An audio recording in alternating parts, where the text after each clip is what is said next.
परमात्मने नमः। अथ षोडशोऽध्यायः। दैवासुरसम्पद्विभागयोगः। श्रीभगवानुवाच अभयं सत्त्वसंशुद्धिः ज्ञानयोगौ व्यवस्थितः दानं तमश्च यज्ञश्च स्वाध्यायस्तप आर्जवम् अहिंसा सत्यमक्रोधः त्यागः पैशुनं दया भूतेष्वलो लुप्त्वम् मार्दवम् ह्रीरचापलम् तेजक्षमा धृतिश्चौचम् अद्रोहो नातिमानिता भवन्ति सम्पदन् दैवी अभिजातस्य भारत दम्भो दर्भोऽभिमानश्च क्रोधः पारुष्यमेव च अज्ञानं चाभिजातस्य पार्थ सम्पदमासुरी दैवी सम्पद्विमोक्षाय निबन्धाय सुरीमता माशु च सम्पदन् दैवीम् अभिजातोऽसि पाण्डव द्वौ भूतसर्गौ लोकेऽस्मिन् दैव आसुर एव च दैवो विस्तरशः प्रोक्तः आसुरं पार्थ मे शृणु प्रवृत्तिं च निवृत्तिं च जना न विदुरासुराः न शौचन्नापि चाचारः न सत्यं तेषु विद्यते असत्यमप्रतिष्ठन्ते जगदाहुरनीश्वरम् अपरस्परसम्भूतम् किमन्यत् कामहैतुकम् एतान् दृष्टिमवष्टभ्य नष्टात्मानोऽल्पबुद्धयः प्रभवन्त्युग्रकर्माणः क्षयाय जगतो हिताः काममाश्रित्य दुष्पूरम् सम्भ्रमानमदान्विताः मोहात् गृहीत्वा सदग्राहान् प्रवर्तन्ते शुचिव्रताः चिन्तामपरिमेयां च प्रलयान्तामुपाश्रिताः कामोपभोगपरमाः एतावदिति निश्चिताः आशापाशशतैर्बद्धाः कामक्रोधपरायणाः ईहन्ते कामभोगार्थम् अन्यायेनार्थसञ्चयान् इदमद्य मया लब्धम् इमं प्राप्ये मनोरथम् इदमस्तीतमपि मे भविष्यति पुनर्धनम् असौ मया हतः शत्रुः अनिष्ये चापरानपि ईश्वरोऽहमहं भोगी सिद्धोऽहं बलवान् सुखी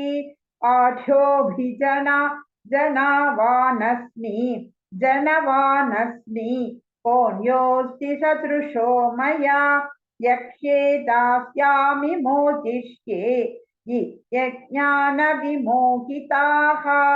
अनेकचित्तविभ्रान्ताः मोहजालसमावृताः प्रसक्ताः कामभोगेषु पतन्ति नरकेषु च आत्मसम्भावितास्तप्ताः धनमानमदान्विताः यजन्ते नाम यज्ञैस्ते दम्भेनाविधिपूर्वकम् अहङ्कारं फलं दर्पं कामं क्रोधं च संश्रिताः मामात्मपरदेहेषु प्रद्विषन्धोऽप्यसूयकाः दानहन् द्विषतः क्रूरान् संसारेषु नराधमान् क्षिपां यजस्रमशुभान् आसुरीष्वेव योनिषु आसुरीयोनिमापन्नाः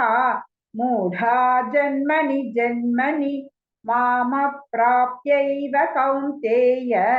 ततो यान्त्यतमां गतिं त्रिविधन्नरकस्येतं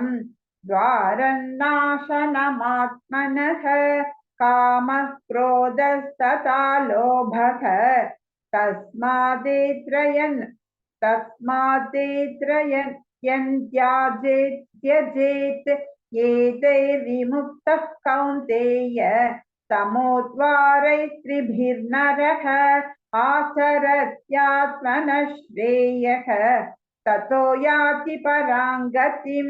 यः शास्त्रविधिमुत्सृज्य वर्तते कामकारतः न स सिद्धिमवाप्नोति न सुखं न परां गतिं तस्मात् शास्त्रं प्रमाणन्ते कार्याकार्यव्यवस्थितौ ज्ञात्वा शास्त्रविधानोक्तं कर्म कर्तुमिहार्हसि। ॐ तत्सदिति श्रीमद्भगवद्गीतासु उपनिषत्सु ब्रह्मविद्याया योगशास्त्रे श्रीकृष्णार्जुनसंवादे दैवासुरसम्पद्विभागयोगो नाम षोडशोऽध्यायः। ॐ श्री परमात्मने नमः। अथ सप्तदशोऽध्यायः। श्रद्धात्रयविभागयोगः। अर्जुन उवाच ये शास्त्रविधिमुत्सृज्य यजन्ते श्रद्धयान्विताः तेषां निष्ठा तु का कृष्ण तत्त्वमाहो रजस्तमः। श्रीभगवानुवाच त्रिविधा भवति श्रद्धाः देहिनां सा स्वभावजा सात्विकी राजसी चैव तामसी चेति तां शृणु सत्त्वानुरूपा सर्वस्य श्रद्धा भवति भारत। श्रद्धामयोऽयं पुरुषः यो यच्छ्रद्धः स एव सः यजन्ते सात्विका देवान् यक्षरक्षांसि राजसाः प्रेतान् भूतगणांश्चान्ये यजन्ते तामसा जनाः अशास्त्रविहितं घोरं तप्यन्ते ये तपो जनाः दम्भाहङ्कारसंयुक्ताः कामरागफलान्विताः कर्षयन्तः शरीरस्थं भूतग्राममचेतसः मां चैवान्तः शरीरस्थं तान् विद्यासुरनिश्चयान् आहारस्वपि सर्वस्य त्रिविधो भवति प्रियः यज्ञस्तपस्तथा दानं तेषां भेदमिमं शृणु आयुस्सत्त्वबलारोग्य सुखप्रीतिविवर्धनाः रस्यास्निग्धा स्थिरा हृत्याः आहारा सात्विकप्रियाः कट्वं ललवणाद्युष्णदीक्षरूक्षविदाहिनः आहारा राजसश्रेष्ठाः दुःखशोकामयप्रदाः यातयामङ्कदरसं पर्युषितं च यत् उच्छिष्टमपि चामेध्यं भोजनं तामसप्रियम् अफलाकाङ्क्षिभिर्यज्ञः विधिदृष्टो य युज्यते यस्थव्यमेवेति मनः समाधाय स सात्विकः अभिसन्धाय तु फलं सम्पद्धामपि चैव यत् इत्यते भरतश्रेष्ठ तय्यज्ञौ विद्धि राजसं विधिहीनमसृष्टान्नं मन्त्रहीनमदक्षिणं श्रद्धाविरहितयज्ञं तामसं परिचक्षते देवद्विजगुरुप्राज्ञभोजनं शौचमार्जवम् ब्रह्मचार्यमहिंसा च शारीरं तप उच्यते अनुद्वेगकरौ वाक्यं सत्यं प्रियहितं च यत् स्वाध्यायाभ्यसनं चैव वाङ्मयं तप उच्यते मनः प्रसादः सौम्यत्वं मौनमात्मविनिग्रहः भावसंशुद्धिरित्येतत् तपोमानसमुच्यते श्रद्धया परया तप्तं तपस्तत्त्रिविधं नरैः अफलाकाङ्क्षिभिर्युक्तैः सात्विकं परिचक्षते सत्कारमानपूजार्थं तपोदम्भेन चैव यत् क्रियते तदिह प्रोक्तं राजसञ्चलमध्रुवं मूढग्राहेण मात्मनो यत् पीडया क्रियते तपः परस्योऽसनत साधनार्थौ वा तत्तामसमुदाहृतं तादव्यमिति यद्दानं दीयतेऽनुपकारिणे देशे काले च पात्रे च दत्तानं सात्विकं स्मृतं यत्तु प्रत्युपकारार्थं फलमुद्दिश्य वा पुनः दीयते च परिक्लिष्टं दत्तानं राजसंस्मृतम् अदेशकाले यद्दानम् अपात्रेभ्यश्च दीयते असकृतमवज्ञातं तत्तामसमुदाहृतम् ॐ तत्सदिति निर्देशः ब्रह्मणः त्रिविधः स्मृतः ब्राह्मणास्तेन वेदाश्च यज्ञाश्च विविधाः पुरा तस्मातो मित्युदाहृत्य यज्ञादनपः क्रियाः प्रवर्तन्ते विधानोक्ताः सततं ब्रह्मवादिनां नदित्यनभिसन्धाय फलैर्यज्ञदपः क्रियाः दानक्रियाश्च विविधाः क्रियन्ते मोक्षकाङ्क्षिभिः सद्भावे साधुभावे च सदित्येतत् प्रयुज्यते प्रशस्ते कर्मणि तथा संसप्तः पार्थयुज्यते यज्ञे तपसि दाने च स्थितिश्चोच्यते कर्म चैव ददर्दीयम् तदर्दीयं सदित्येवाभिधीयते अश्रद्धया हुतं दत्तं तपस्तप्तं कृतं च यत् असदित्युच्यते पार्थ न च दत्तेत्यनो इह ॐ तत्सदिति श्रीमद्भगवद्गीतासु उपनिषत्सु ब्रह्मविद्याया योगशास्त्रे श्रीकृष्णार्जुन संवादे श्रद्धात्रविभागयोगो नाम सप्तदशोऽध्यायः। ॐ श्री परमात्मने नमः। अथ अष्टादशोऽध्यायः। मोक्षसंन्यासयोगः। अर्जुन उवाच संन्यासस्य महाबाहो तत्त्वमिच्छामि वेदितुं त्यागस्य च हृषीकेश पृथक् केशिनुसूदनः। श्रीभगवानुवाच काम्यानां कर्मणां न्यासं संन्यासङ्गवयो विदुः सर्वकर्मफलत्यागं प्राहुस्त्यागौ विचक्षणाः त्याज्यं दोषवदित्येके कर्म प्राहुर्मनीषिणः यज्ञदानतपः कर्म न त्याज्यमिति चापरे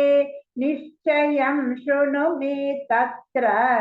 त्यागे भरतसत्तम त्यागो हि पुरुषौ व्याघ्र त्रिविधः सम्प्रकीर्तितः यज्ञदानतपः कर्म न त्याज्यं कार्यमेव तत् यज्ञोदानं तपश्चैव पावनानि मनीषिणाम् एतान्यपि तु कर्माणि सङ्गं त्यक्त्वा फलानि च कर्तव्यानीति मे पार्थ निश्चितं मदमुत्तमम् नियतस्य तु सन्न्यासः कर्मणो नोपपद्यते मोहादस्य परित्यागः तामसौ परिकीर्तितः दुःखमित्येव यत् कर्म कायक्लेशभयात् त्यजेत् सकृत्वा राजसं त्यागं नैव त्यागफलं लभेत् कार्यमित्येव यत् कर्म नियतं क्रियते अर्जुन सङ्गं त्यक्त्वा फलं चैव सत्यागः सात्विको मतः न द्वेष्य कुशलं कर्म कुशलेनानुषज्यते त्यागी सत्त्वसमाविष्टः मेधावी छिन्न संशयः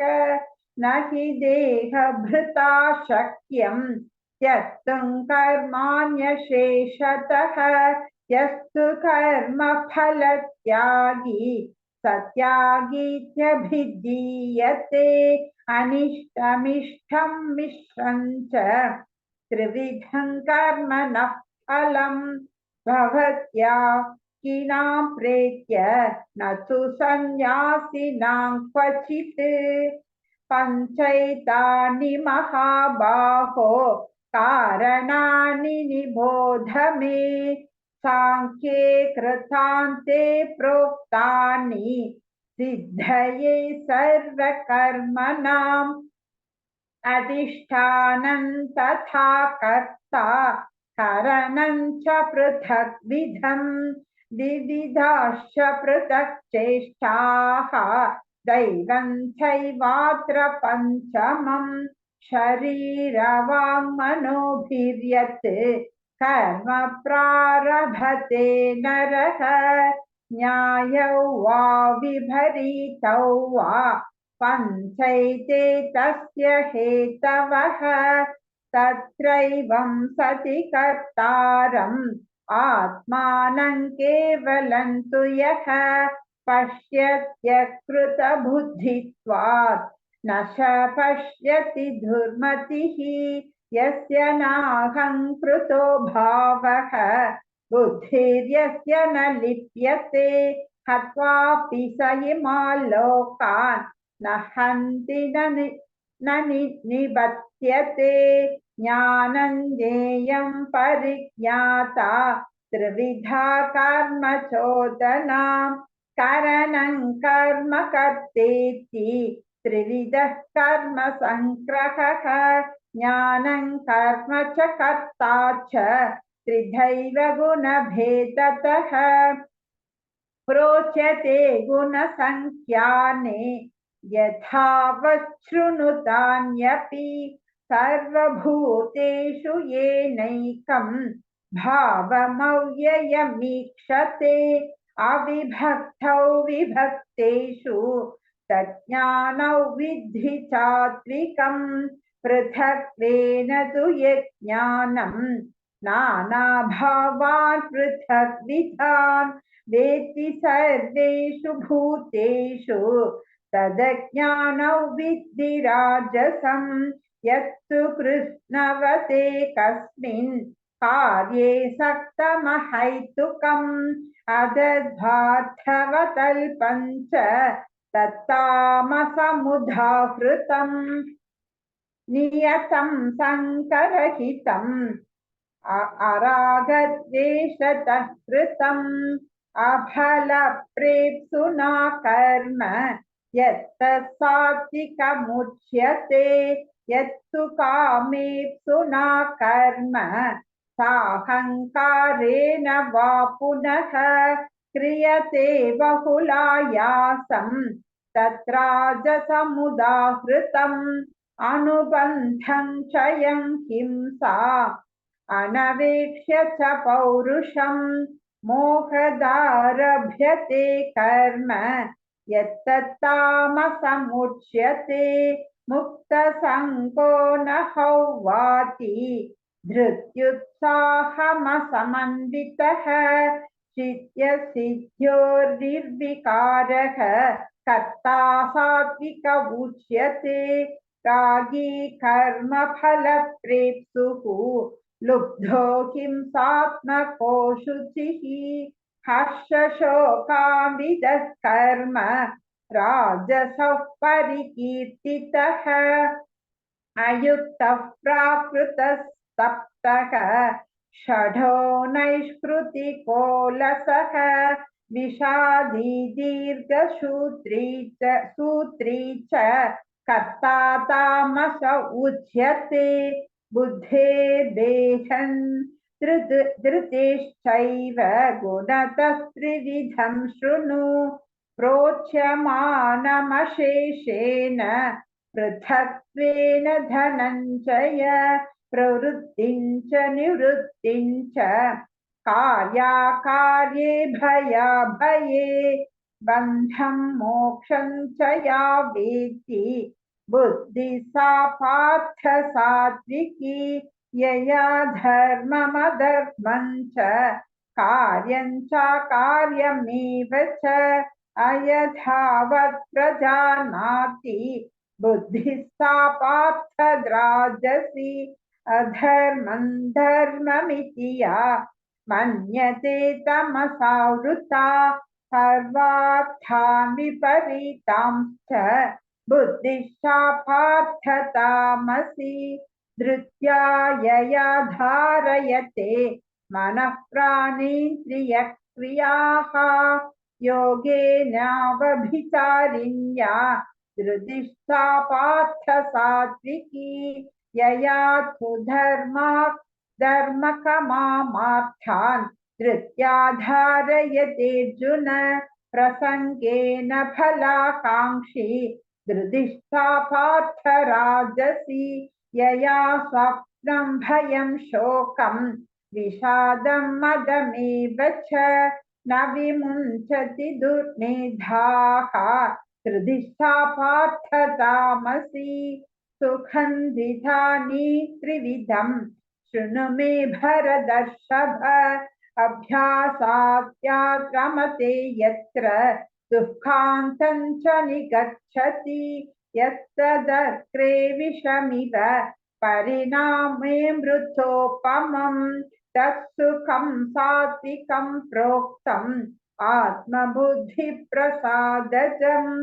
विषयेन्द्रियसंयोगात् यत्तदग्रे मृतोपमम् परिणामे विषमिव तत्सुखं राजसंस्मृतम् यदग्रेच्छानुभन्ते च सुखं मोहनमात्मनः निद्रालस्य प्रमादोत्थं तत्तामसमुदाहृतम् न तदस्ति पृथिव्या वा दिवि देवेषु वा पुनः सत्त्वं प्रकृतिजैर्मुक्तं यदेभिस्त्रिभिर्गुणैः ब्राह्मणक्षत्रियविषां शूद्राणां च परं तप कर्माणि प्रविभक्तानि स्वभावप्रभवैर्गुणैः शमोदमस्तपः शौचं शान्तिरार्जवमेव च ज्ञानौ विज्ञानमास्तिक्यम् ब्रह्म कर्म स्वभावजम् शौर्यं तेजो धृधिर्दाक्ष्यम् युद्धे चाप्यपलायनम् दानमीश्वरभावश्च चात्रं कर्म स्वभावजम् कृषिकौ रक्ष्य वाणिज्यम् वैश्यकर्म स्वभावजम् परिचर्यात्मकं कर्म शूद्रस्याभिस्वभावजम् स्वे स्वे कर्मण्यभिरतः संसिद्धिं लभते नरः सकर्मनिरतः सिद्धिं यथा विन्दति तच्छृणु यतः प्रवृत्ति भूतानां येन सर्वमिदं ततं सकर्मणादमप्यस्य सिद्धिर्विन्दति मानवः श्रेयान् स्वधर्मो विगुणः परधर्मास्वनुष्ठितात् स्वभावनियतं कर्म कुर्वन्नाप्नोति किल्बिषम् सहजं कर्म कौन्तेय सदोषमपि न त्यजेत् सर्वारम्भा हि दोषेण धूमेनाग्निरिवावृताः असक्तबुद्धिः सर्वत्र जितात्मा विगतस्पृहः नैष्कर्म्यसिद्धिं परमां संन्यासेनाधिगच्छति सिद्धिं प्राप्तो यथा ब्रह्म तथाप्नोति निबोध मे समासेनैव कौन्तेय निष्ठा ज्ञानस्य या परा बुद्ध्या विशुद्धया युक्तः धृत्यात्मानौ ज्ञाननियम्य च शब्दादीन् विषयान् त्यक्त्वा रागद्वेषौ युधस्य च विविक्तसीवी लघ्वाशी यदवाक्कायमानसः ध्यानयोगपरो नित्यं वैराग्यं समुपाश्रितः अहङ्कारं फलं दर्पं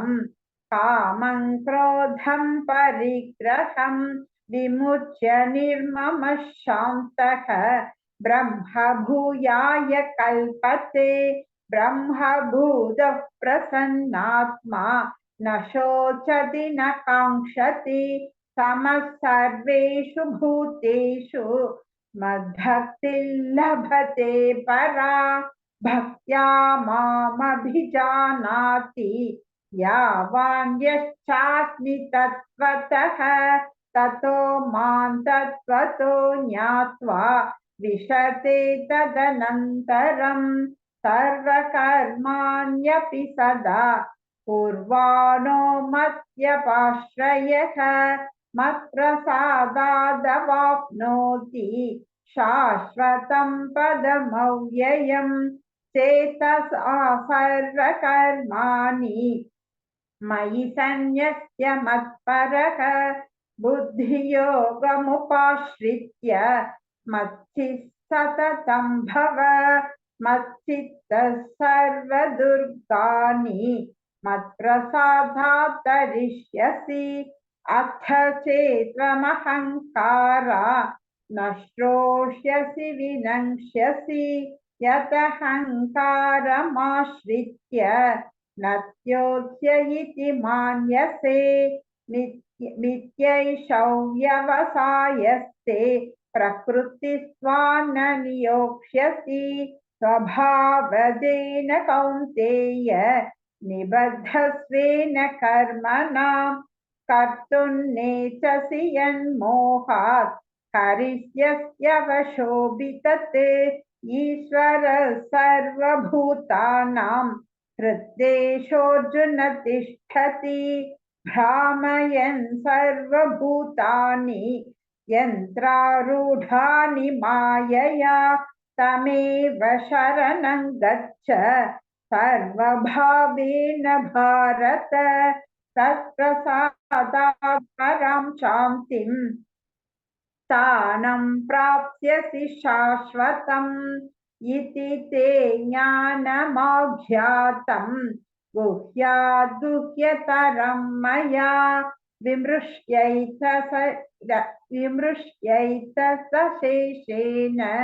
यदेच्छसि तथा गुरु सर्वगुह्यतमं भूयः शृणु मे परमौ वचः इष्टोऽसि मे दृढमिति